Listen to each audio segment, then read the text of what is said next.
welcome to section 6, part 2. We're going to continue implementation of our AI data. So now that we've got the AI data load, actually before we go on with this, there's one thing I wanted to do in the previous part. I forgot. I want to go to the actual project in the framework. I'm going to create an AI folder here and just create an AI controller base class. Well, not a base class, just class. I'm just going to call it AI controller, and it's going to inherit from the. And the reason why I'm doing this is if we do, not sure if we need to make a blueprint, but if we do need to make a blueprint, then it'll always point to this project one. And if we create any other classes in between this one and that one, we don't have to change anything in blueprints, breaking our blueprint or even having to touch the blueprint later. We can just come in here and point this to the next class that we want to create. And we will be doing this, so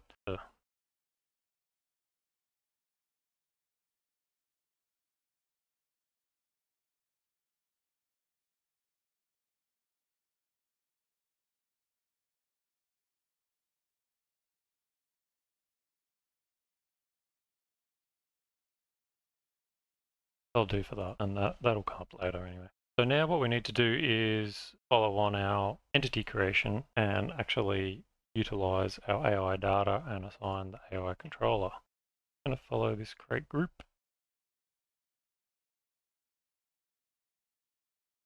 And this is where we're going to start using it, where we assign the AI controller. Let's make a function for it. Yeah, this one.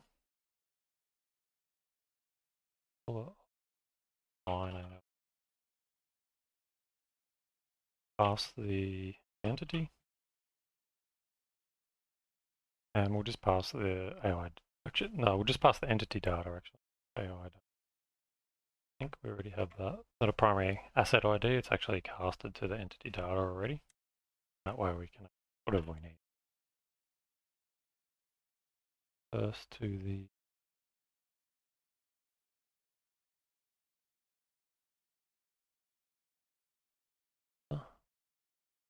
new. Yeah, so we've got our entity data cast here. A pointer, make sure that pointer's null. Entity's null as well.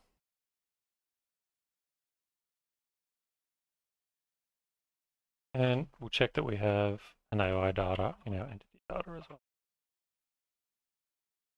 So now we're going to go ahead and load our entity data.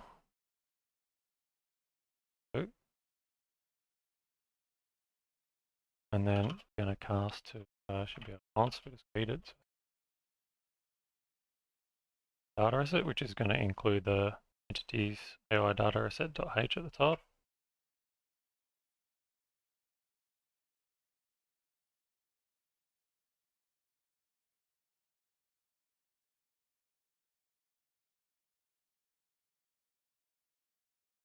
Now we need to load our AI controller.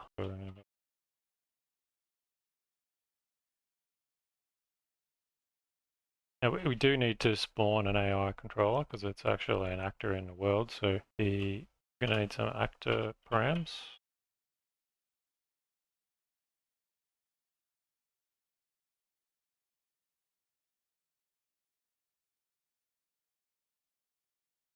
Always spawn, that's what I wanted.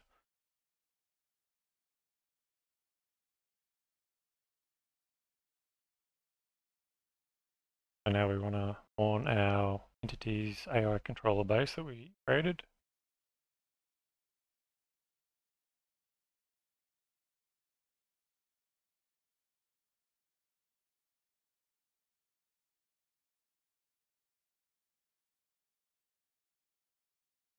Toss this down on new line so we can see it. Load synchronous, that's the class, and I don't really care where this spawns, so and passing the spawn params. Error.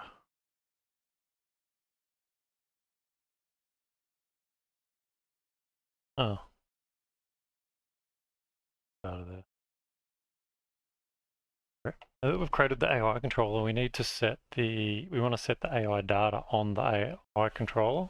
So what I'm going to do, we also need to possess it. So for that, we need a reference tolerance. So I'm just gonna, I think we do anyway.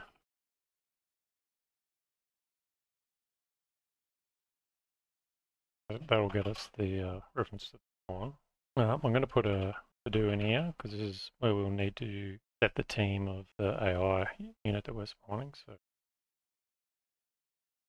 and then on the AI controller, we'll need to create a function for it, but we're going to just do set AI data, and we're going to pass the actual asset ID, not the casted class, and then we can. All right, AI controller created. Let's do this. So I'm actually going to create a section down here. That function will live. Get AI data as well in case something else needs to read it.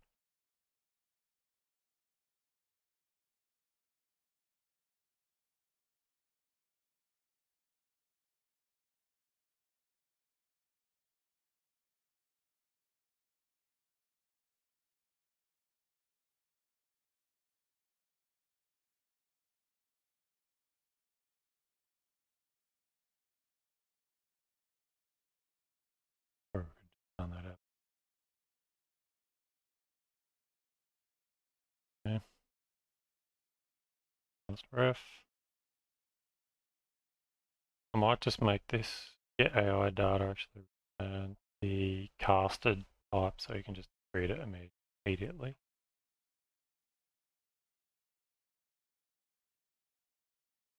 Grab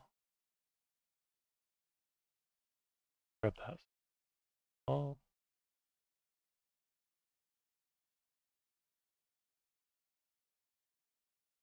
Include the asset manager. AI data asset.h and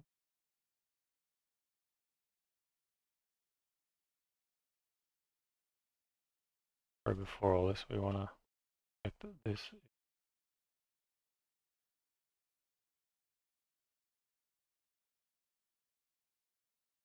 then we can actually alright now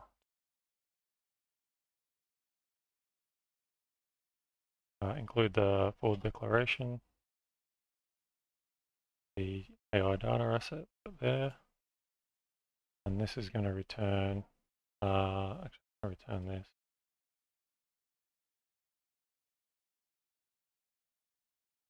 And if any of that fails, then I'll excellent.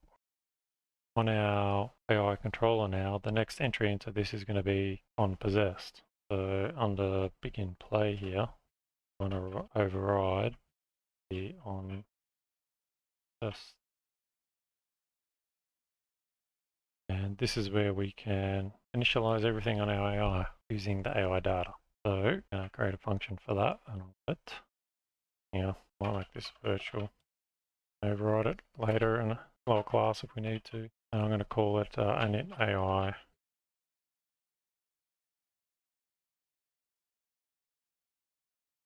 And we want to check that our data is valid again. Right, so there's a few things we need to do in here. Let's do some comments. So we need to init behavior. We need to init perception. If we want this AI to be perceived by other AI, then we need to give it a perception stimulus source component. Yeah, we'll put that in here. Add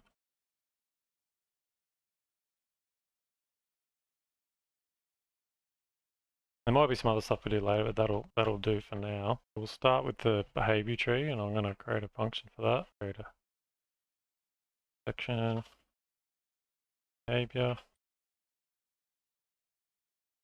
and while I'm at it, I'm going to do another one.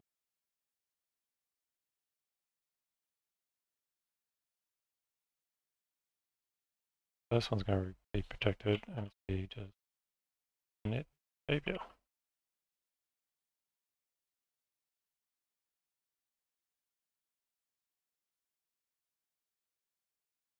And now we want to get our AI data here.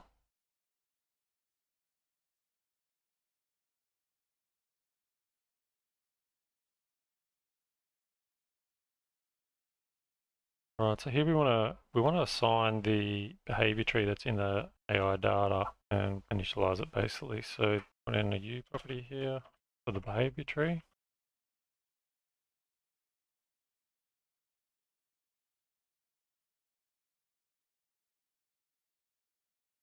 What we might do is check if it's valid first.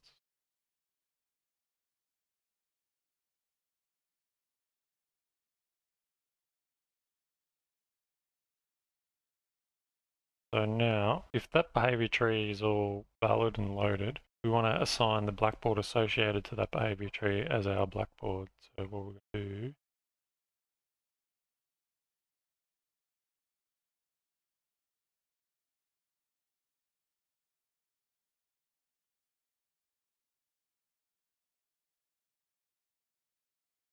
do, so there's actually a built-in Blackboard variable. What we need to do is a function called use Blackboard, which will do all the initialization. So we just need to pass it the asset, but it passes it out by a reference. So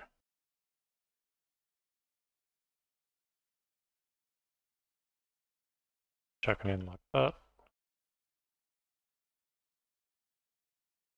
Component.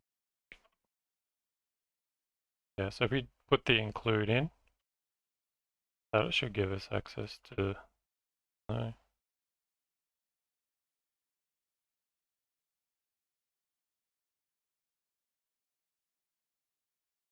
Oh, hang on. It's using the AI module. So we need to go to our entities build and include the, it's called AI module.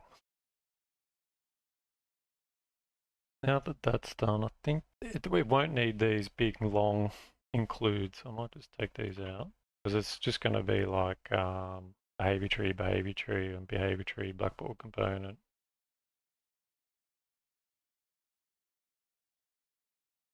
Add the long. Yeah. So it just clicked in, so the AI module in the build, yes. Oh, yeah, there we go. So it wants to include behavior tree. There we go. Oh, and the Blackboard. Blackboard doesn't want to play game. Maybe, yeah, okay. Go in here. Yeah, you can't pass the Blackboard directly. Okay, and then we can do Blackboard equals new Blackboard. Right, sorry for the confusion on all that. I totally forgot about the AI module. If that's all good, we want to run the behavior tree. Looks of it. Excellent. So other than the assets in the editor, that's our behavior tree loaded from our data and kicked off. Next is perception. I'm going to do an do affected again. I'm going to leave public there because there'll probably be something later. Let's see. Now, before I go in perception, properties, variables. And one of them is the AI sense config. Actually, I can do sense config site, so it's going to include the AI sense site.h. And that'll be our site config because that's the one we're going to set up. I'm not going to set up any others today. That'll do for there now. Put on there. Now, I'm going to make this a generic init perception, and then in here I'm going to have init site perception. So if we do want to, we can add some others in here, noise and damage.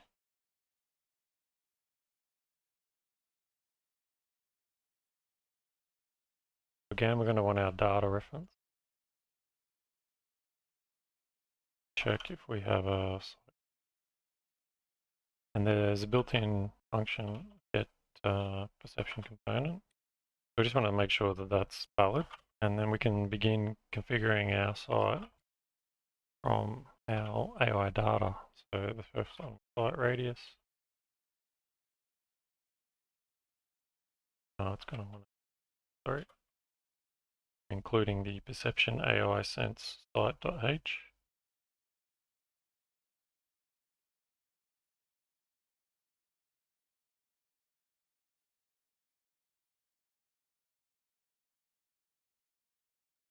Sorry, this shouldn't be sense site. This should be AI sense config.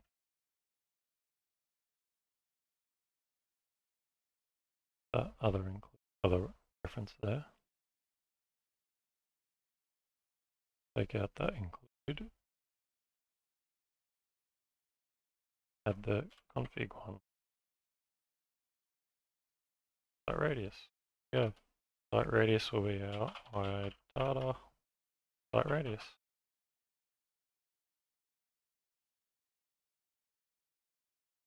Copy this site config bit because we're going to do that a few times.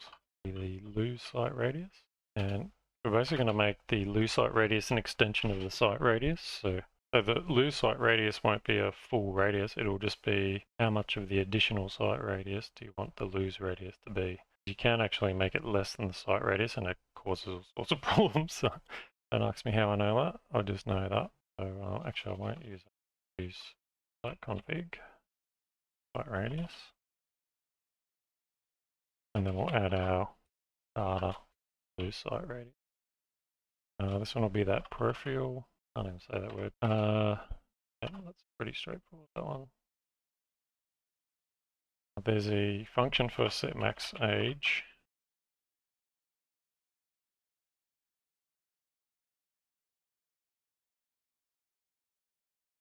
I think that's the settings except for the detection, so who to detect, and that's called the detection affiliation. Settings in there, so detect enemies.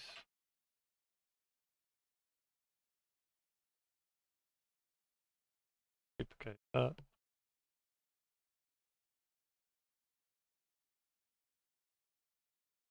Right, that's the site configured. Now we want to configure the perception component with our site config.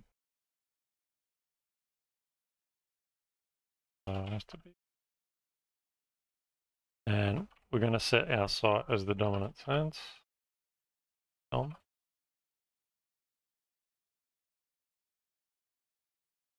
That uses our config to find the actual implementation of our site. So we're going to need an event. Well, there is an event on the perception component of when the perception is updated. So we want to bind to that event. And this is how we'll build our list of what we're seeing, and all start from here. And we'll just call this function update received actors. We'll create that in a second. There's a function called request stimulus listener update. It just updates the listener. And then we just enable the sense. It's enabled. Do we tell it what type by passing the class? So that's the sense site there. Yeah, before we go left. And then we just want to enable. So that is our perception figured, enabled, and should be functioning. We'll create this function. I'll go to here. I want to just see what the signature is of this. Come into here. Just a const array of actors passed by reference.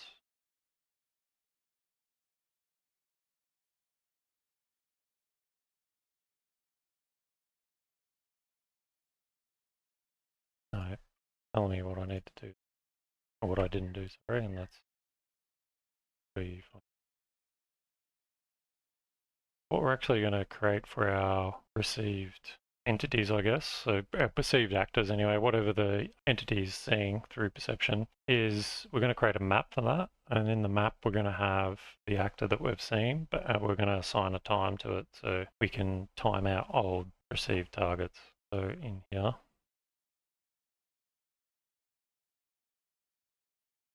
map, and a float. We're going to call it the entities.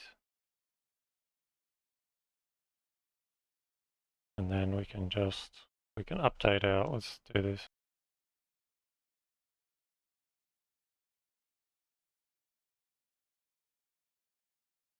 So if our perceived entities not contain a new updated actor, then we want to add him. So we're going to, and it's going to be the updated actor, and we're just going to do get world time segment. So that'll update our list.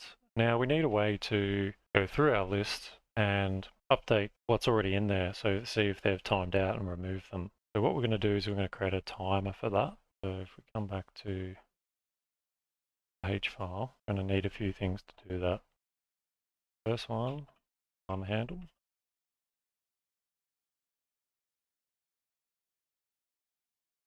And then we're going to want a couple of functions here. And the first one's going to be start updating. And then stop.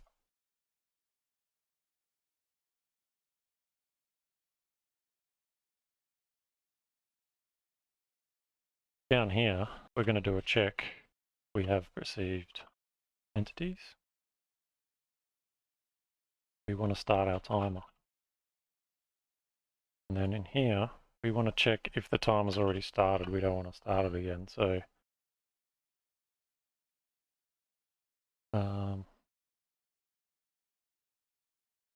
yeah, timer.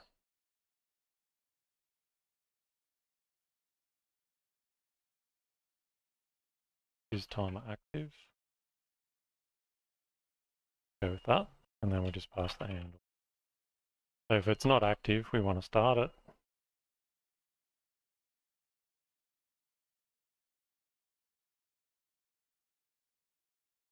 Starting it on this object, AI controller, and each time the timer ticks, we want it to run. We're going to have to create another function, but yeah, we'll call it update perception. And then we want to pass in a rate. So this is where you can tweak this rate. I'm going to put it to 2. It's really slow, really. Like think about frames, how fast frames are. Oh, and we want it to loop.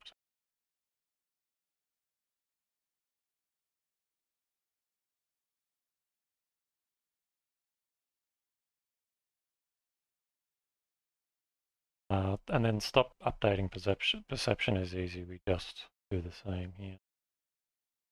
We don't need to check if it's even running. Here, probably should have an else. Stop it there after a check if there's nothing going on. Can't hurt. But we'll do a check here as well after we've removed any outdated ones.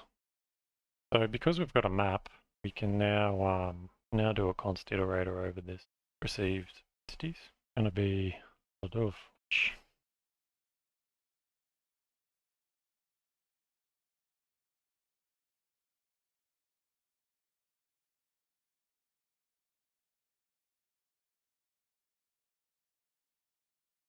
First thing we'll check is if the key, which is the actor, is not null. There's this error up here, missed the bracket or the... Anyway, sorry, about the not equals, but that's fine. Put in just into a value the current time. I'm going to call this mean time. We're going to actually check if we can see them.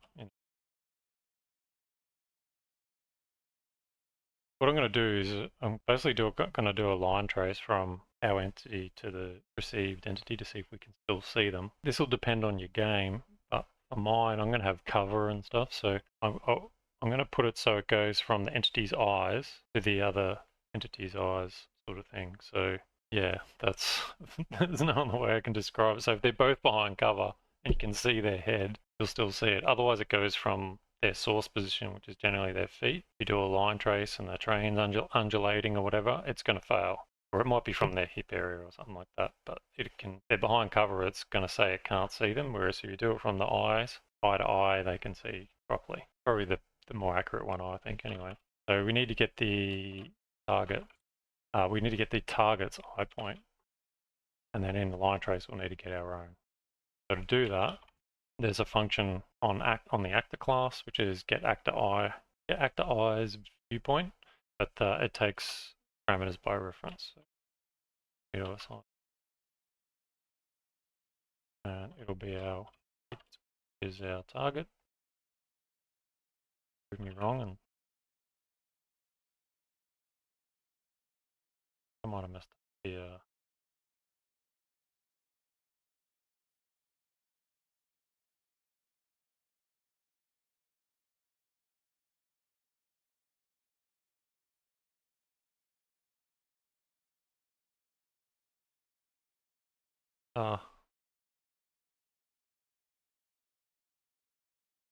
sorry if people are sitting there watching me knowing what I did all that time.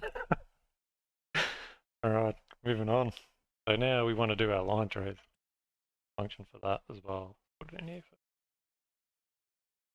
pass, don't need rotation. Cross this by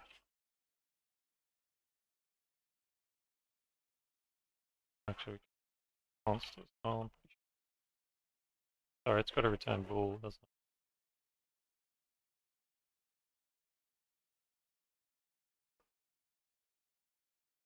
Need to check. Oh, first, our pawn's going to be valid, but we do need to check if our viewpoint. I suppose you don't really need to check. Oh, we're putting it in.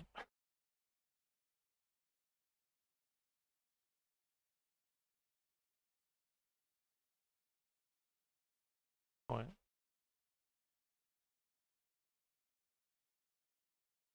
Actually, not. No, I might rename target location.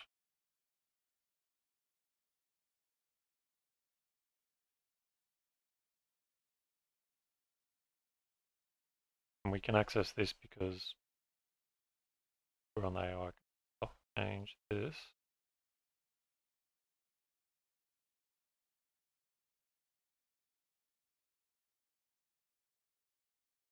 Query after. Main query that here corrected. No, not. And then this next value is trace complex, true. Params, and then to those params we also want to add ignored actors ourselves. Actor.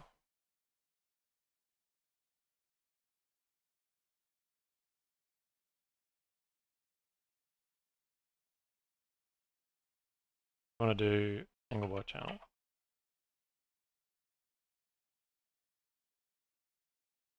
I'm just going to do this on ability channel. I'm not going to use a define for this. You need to do it on a custom channel. Can't see why you would in this because you want it to be blocked by objects in the way. So if we we need to pass what we're trying to query against, because here we need to check is the blocking hit what we're trying to hit. So I'm going to pass in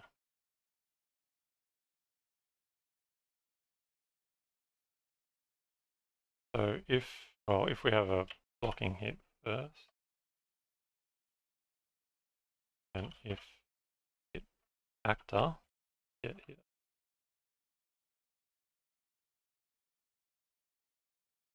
If we don't have a blocking hit or not equal to the actor, then it's going to be false. Pass. So that means I can do this. I might actually do this function. Sorry.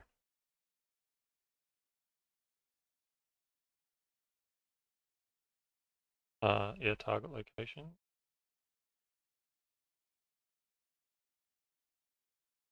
So we'll just pass as line of sight to actor. Don't need to get position back or anything like that. That's a bit cleaner. Yep. Okay, so that's that. So then we can update the value. That's the current time. Now, if we don't have line of sight and we're not updating the time, where we want to check, well, has the time expired for us to know about the target? Yeah, so here now we want to check has it expired. So our current time minus the last seen time needs to be greater than site age or something. So we can go to our site config, get age, get max age. Pretty sure that's is there. Yeah, so we did set max age for our site age. Get the max age. Yeah, so our scene time, so if it's 10 minutes into the game and our last scene actual recorded time is 30 seconds ago, then 25 seconds, then greater, right? And take it out.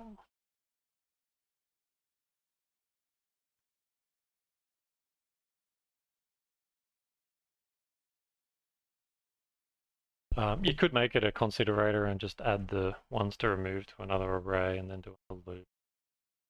Alright, so then at the end of this loop, we want to do the same check we're doing.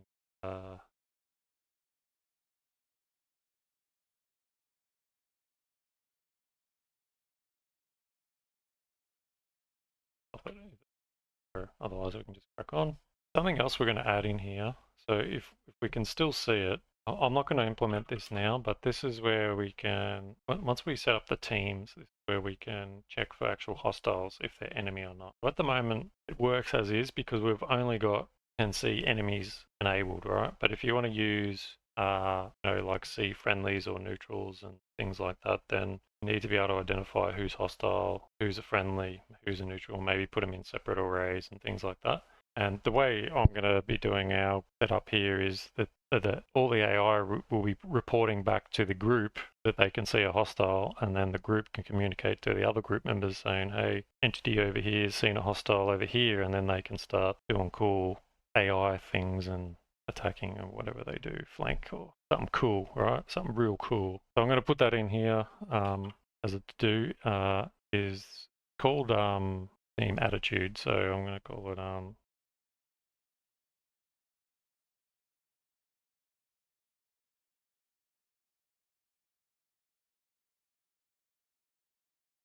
yeah, we'll definitely do that soon. I think I might do the team setup is so easy. I'll do it soon as part of this series, this section, I think. Now, if we come back to our original things here, we should have two of these. And then the only thing that's missing is the stimuli source. So this is where, with our entities set up, we get into a little bit of where we have to think outside the box here. So we want to talk to any entity. We don't want to just talk to a character. We want to be able to talk to a character, a vehicle, or some other weird type of character, but they're all entities. So we need an entity interface that we can implement on any characters we add to our game. It allows us to talk to it in a neutral language.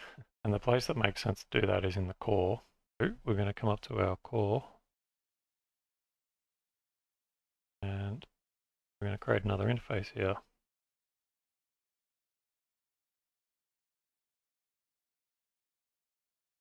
I'm going to call it RTS core entity interface.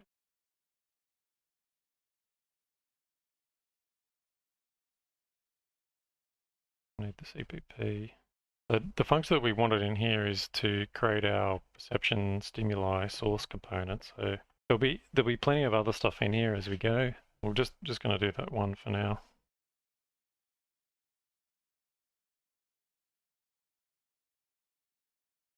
And then we need to add the API here. That'll do for that. We'll copy it. We'll come to our test character. Base class, and we'll implement that here. Yep, that's fine. That's just adding core to our RTS build.cs. What I already would have done, but I haven't, so that's fine. Don't need that. Come on. I like to, so I know where the functions are coming from.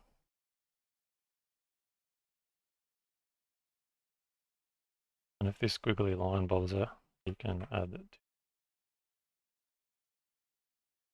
And the other good thing about doing this and leaving it with the exact same name is you can click on it and go to the thing and cheat on typing. My favorite subject. Before we do that, we actually need, I'm going to put it beside that. I'll put this in private.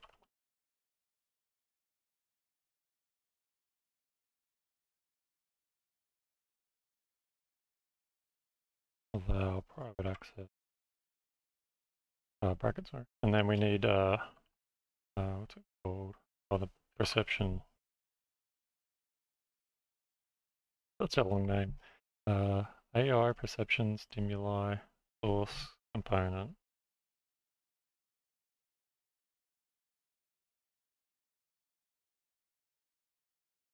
I'll have to have multiple of these, so you might need to make it like light source. I can't remember if they're figured out in here. We create it. So. And that just automatically be included in. You can, when you see this runtime, probably missing something, which we are. But we're going to add a, oh sorry, we're passing who this belongs to, so it's the character, this is the outer, and then just needs a name. We're just adding a component, standard way to add a component runtime. And then we're going to come back to our builds house and add the public. Do the same logic in the character. And that. I'll take that out. Catch up soon and I'll do that, but on. So we'll register this for instance, and then we do the same thing as before. We pass the class. So that's going to add the .h as well for that. And it's added the perception stimulus source component as well, .h. So that saves me going back to that. Static class. That's all that needs. And then actually no, we need to register it with the perception component. Our system. There we go.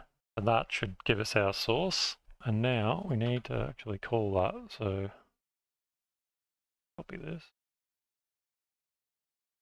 Close the character. We'll create a function for it. So because we need to cast the interface into all that stuff. That.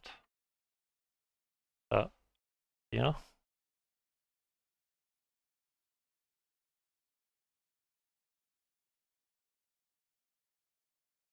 We need to get pawn, I guess. We need to cast to our interface. So it's going to add the include at the top, and then this will be the entity interface. Not to be confused with our entity component, by the way.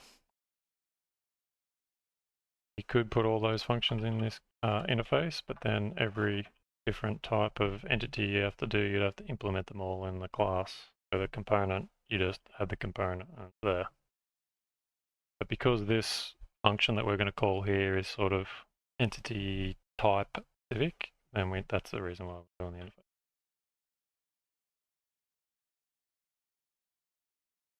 Side note, you can actually use all of this, like so this data-driven perception and all that, or data-driven AI.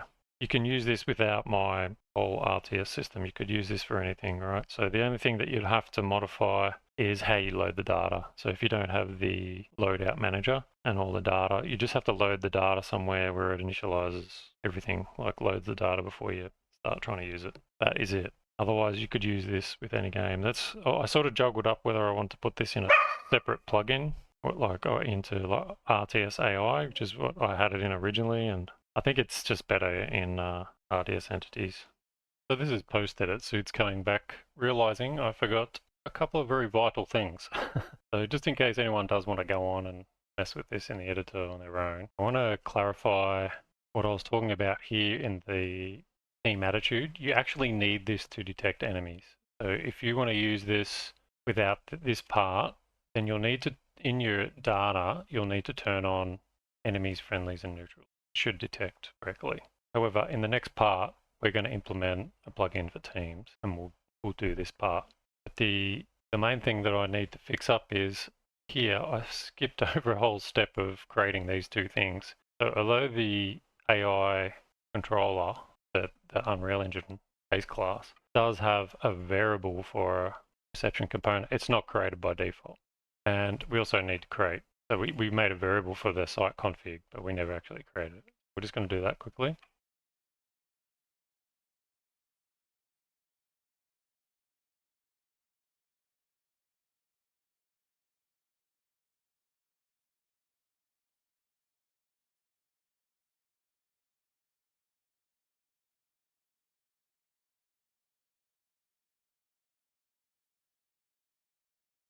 So that should sort that out.